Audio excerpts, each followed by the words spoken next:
మనకి స్తోత్రం. ప్రియమంజువుల పిల్లలారా, దేవుడైన యెహోవా యెరూషలేము ప్రవక్తలను గురించి యెహెజ్కేలు ప్రవక్త ద్వారా బయలుపరిచిన మాటలు. యెహెజ్కేలు గ్రంథము 22వ అధ్యాయము 24వ వచనం నుండి మనం చదువుకుందాం.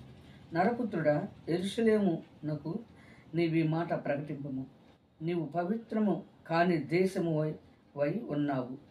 ఉగ్రత దినమందు నీకు వర్షం రాదు, అందులో ప్రవక్తలు కుట్ర చేయుదురు. గర్జించుచుండు సింహము వేటను చీల్చినట్లు వారు మనుషులను భక్షించురు. సొత్తులను ద్రవ్యమును వారు పట్టుకుందురు. దానిలో చాలా మందిని వారు విధవరాండ్రుగా చేయుదురు. దాని యాజకులు నా ధర్మశాస్త్రమును నిరాకరించుదురు. నాకు ప్రతిష్ఠితములకు వస్తువులను అపవిత్రపరచుదురు.